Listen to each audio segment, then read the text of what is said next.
next episode of Hidden Gems, where we highlight and showcase some of the projects and the people working in the Web3 data space. And today with us, we have a very special guest, that is Curtis. So Curtis, just let's quickly jump into it. How do you get into the space? What do you do at Boba? And maybe just a quick intro for our audience.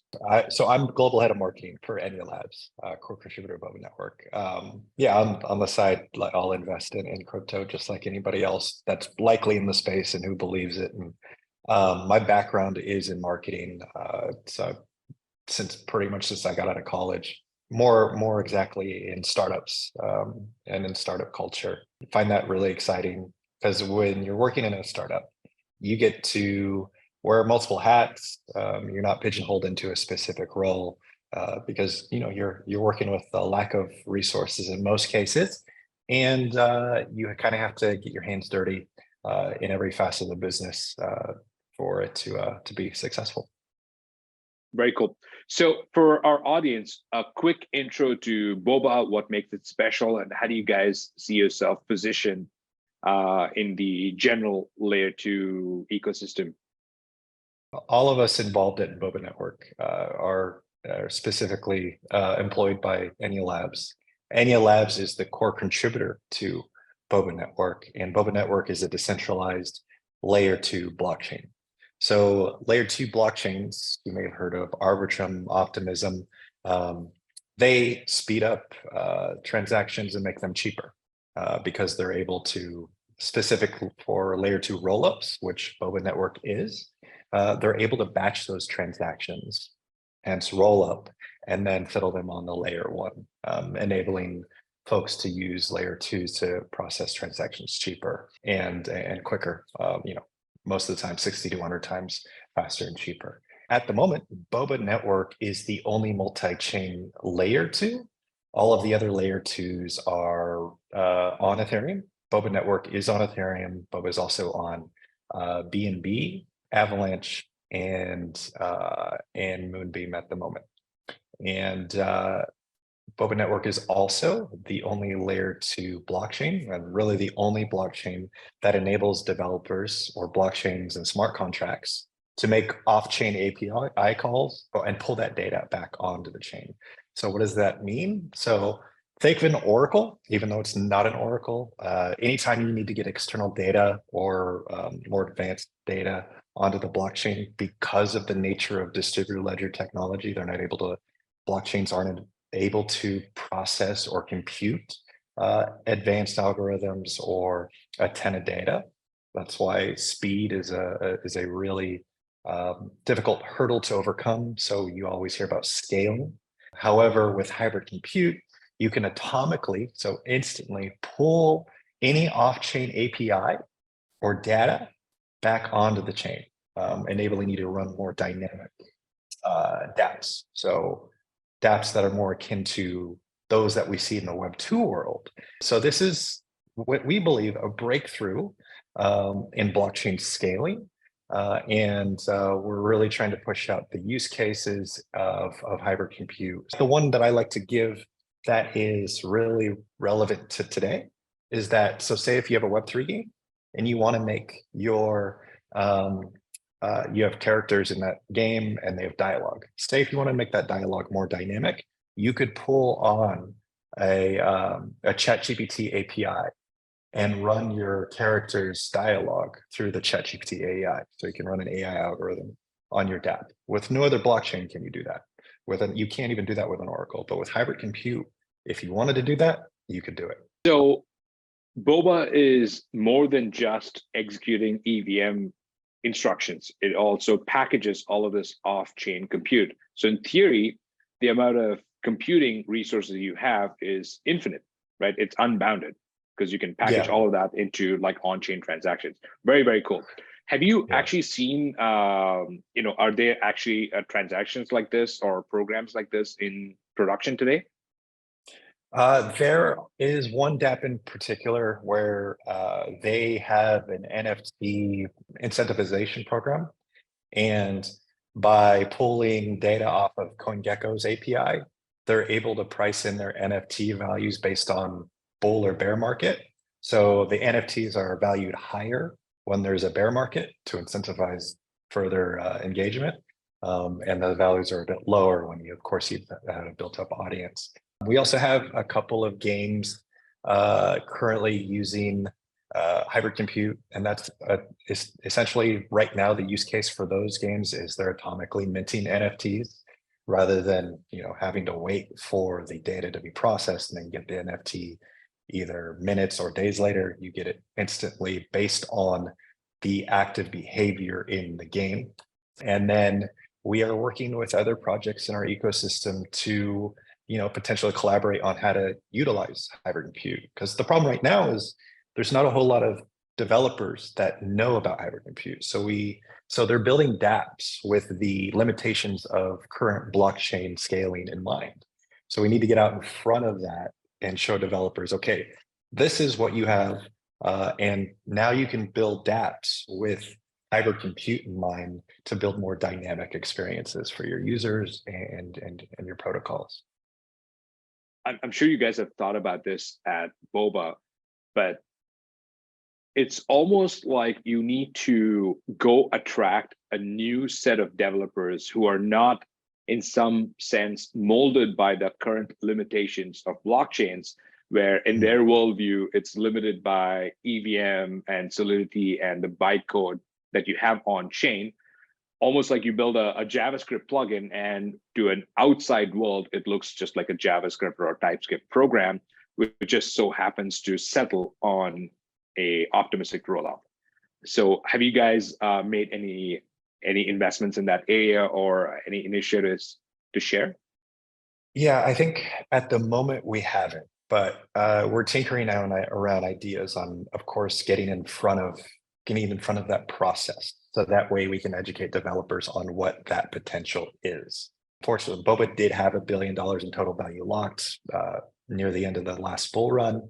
Unfortunately, because of the bear market, we lost a lot of that traction.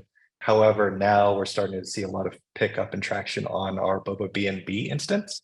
We had over 2.6 million transactions last month on Boba BNB, up from 500,000 the month prior and just 50,000 a month prior to that. So I think our strategy at the moment is to build back up our activity, particularly on the Boba BNB ecosystem.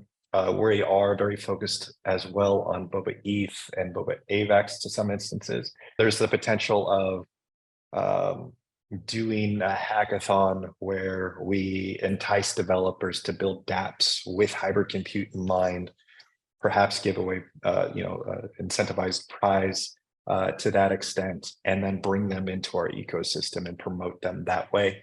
Again, developer education is, once that train is left, they just want to build and go. They kind of don't want to backtrack.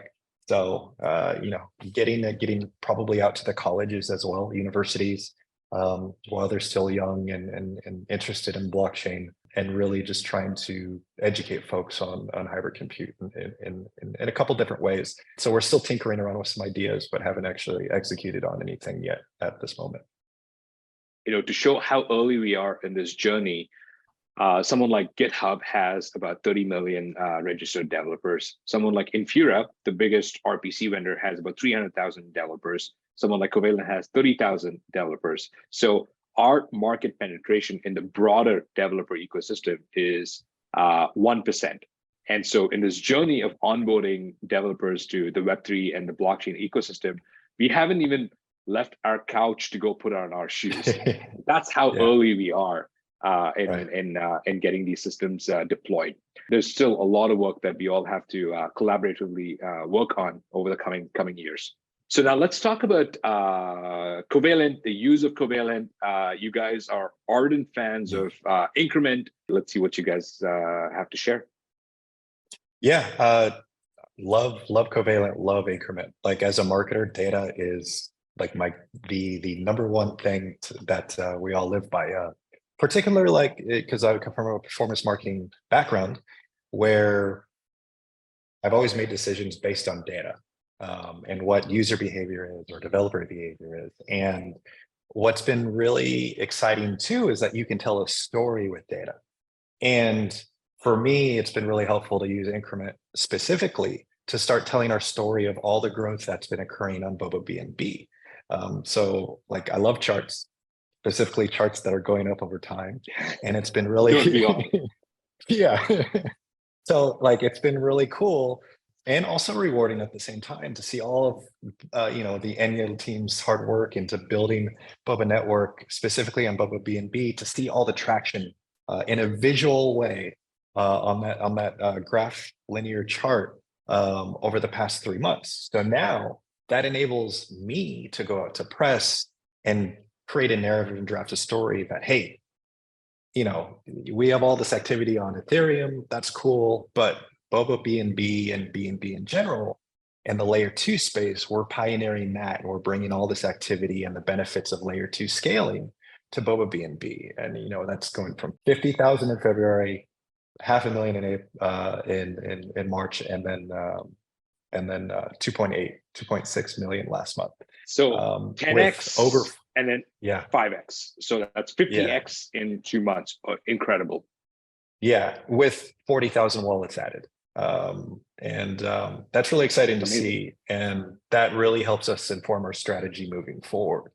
I guess I'll go back to the root of the problem. A lot of companies in the Web3 space, especially, or even Web2 startups, they're so young that inexperienced, or they just don't have the tech stack in terms of data, or the data stack that allows them to make informed decisions based on data.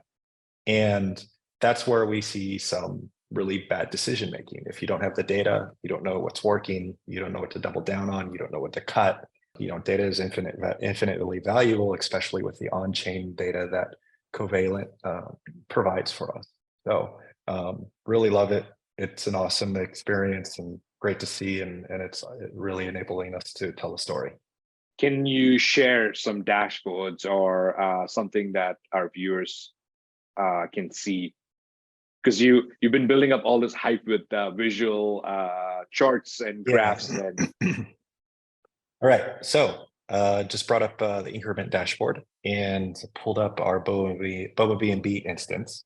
So as you can see here, in February we're at it looks like 99,000 transactions. In March we went to 585,000, and then last month 2.8 million. So that's incredible growth for us. And like I mentioned, this itself, just looking at this chart, tells a story, and it tells a really positive story. And as you go down, you'll be able to see the active reach with active addresses for the instances, sender versus recipient. So continued growth in all of these charts. Just look at here, total unique addresses. A true hockey stick. A true hockey stick. Again, of course, when these charts are up, it brings a smile to my face. So hopefully it stays that way. And it really is a powerful, not only hey, what we're doing is working, the strategy that we're utilizing to build this network on this ecosystem. So we're going to continue utilizing that strategy, but it also allows us to tell a story to the press and attract a new audience and hopefully new developers and users to show the growing and vibrant ecosystem on Boba BNB. Incredible. And so do you know what the use cases are? Can you dig deeper into what are these active addresses doing? Do you have things of that sort? Yeah, so the primary driver of the activity on Boba BNB, we were fortunate enough to Enya Labs partnered with DMCC, which is essentially a government entity out of Dubai, and they incubate and facilitate a lot of the Web3 projects in Dubai. And we partnered with them recently in the past couple of months, and they've started to introduce us to a lot of these new Web3 projects that are running out of the MENA region. And a couple of those projects, one being Rovi Network, is a super DApp. And so they have a bunch of different types of games that you can play on that DApp, and even things as plugging in your bills and utilities and paying your bills and utilities that way and getting rewards for them. So it's a really interesting, what they call a super DApp. We've seen enormous growth, or they've seen enormous growth through that. And then we also have a Web3 game on Boba BNB called Mega World. just like any world builder where you can build buildings as an individual player, interact with other players, a really unique Web3 gaming experience. Of course, I mentioned NFTs are involved in that sort. So we're also bringing aboard a couple of other Web3 games onto Boba and BNB. We envision Boba BNB being our place for gaming. BNB in general has a very thriving and a vibrant gaming ecosystem. And many of them, since there isn't an L2 outside of Boba on top of BNB, they are looking for an L2 solution to drive down the cost of their transactions and speed them up as well. So we're bringing aboard a game called Katana Inu. Looks really cool. Look it up. And then a couple of others are in the works as well. So primarily gaming driven, and then Rovi Network is kind of does a little bit of everything. It's really cool. And they've created a seamless Web2, Web3 experience, because when you're using Rovi Network, the app itself, you don't know you're using a Web3 tool. You think it's Web2. As it should, because you don't know when you use a web app if it's a Postgres or a MySQL database in the back. It doesn't matter. Right. Amazing. Do you sit in on those quarterly business reviews that our team does? So just for our listeners, what we do as a service to our blockchain partners is every quarter we sit down and do a business review. So we look at all the traction on the chain, what kind of use cases, what kind of API calls are made, and so on. Have you sat on one of those QBRs? I was fortunate to do so, I think, in January after the end of 2022. Showed us through all the dashboards, really got deep into the data for us.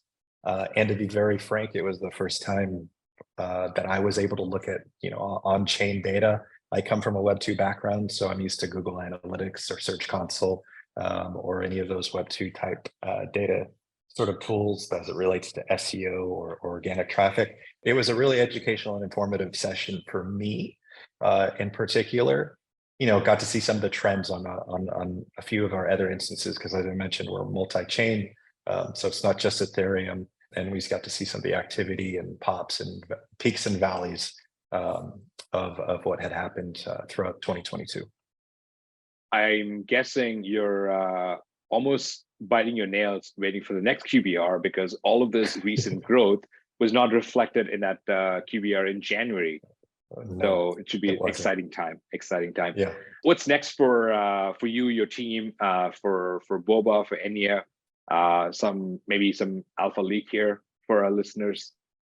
Well, account abstraction is coming to Boba Ethereum. Specifically, that's the next big thing for us. And for people who don't know what account abstraction is, what is it briefly?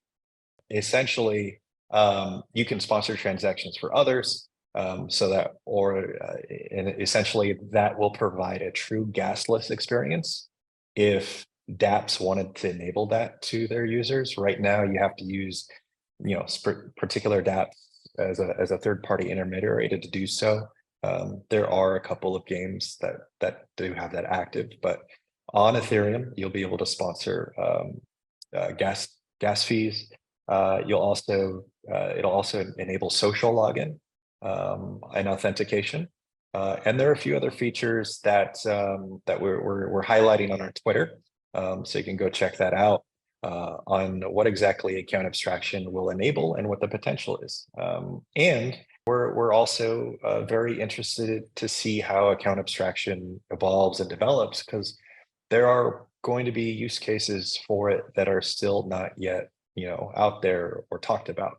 So it'll be interesting to see how that develops. But in essence, it's just improving the user experience and getting Web3 a bit closer to that Web2 experience, where you don't really actually know you're using a Web3 interface or having that type of experience.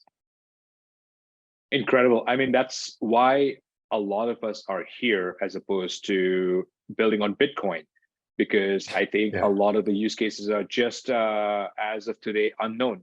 And it's that open-ended composable platform that makes all of this super exciting. All right, Curtis, so any final parting words for our audience, maybe words of advice for people who are just starting out their careers? Obviously, like I was told early on, do what you're good at, not necessarily what you love. Because if you're good at something, by nature, you're gonna eventually like. If you don't like it already, you're going to like it. Because people enjoy doing things that they're good at. So that's the way I frame it. Of course, I think relationships are everything.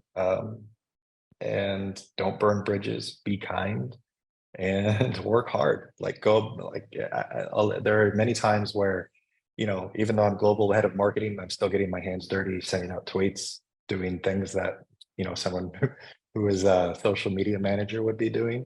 But like I said, in a startup environment, you have to be willing to do a little bit of everything to help keep pushing the business along. And then and when it comes to Enya Labs and Boba Network specifically, please do follow us on social. If you're interested, if you're a developer and you're interested in building with hybrid compute or want to learn more, reach out to us. My email is curtis@enya.ai, or you can pop into our communities. Just go to boba.network and you can find more information there. Incredible words of advice. So this reminds me of this new show that I've been hooked on. I binge watched it on a transatlantic flight. It's called 1883, and it's about the pioneers moving from Texas because they were in poverty through Denver to Oregon, and it was all wilderness back there. And they had these German immigrants with them, and they were going through a rough patch. And these guys wanted to hold on to their furniture and their musical instruments because they said they're carpenters and musicians.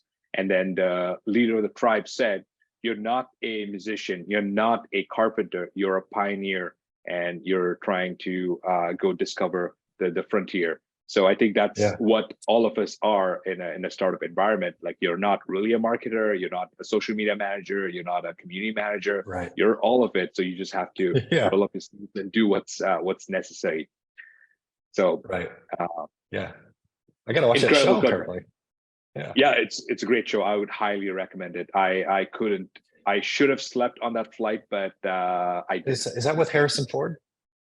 No, it's not Harrison Ford. It's the guy from The Ranch. He's in his well into 80s. Sam Elliott, right? I don't recall his name, but mustache, deep voice. Yeah. Yes. Yeah. Okay. Yes. Yeah. That's it. Awesome. Okay. Curtis, thank you so much for your time and sharing all the words of wisdom and the use cases with Covalent.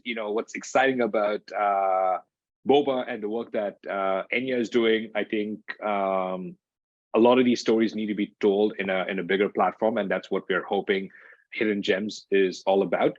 Once again, thank you for sharing your story and what you guys are up to.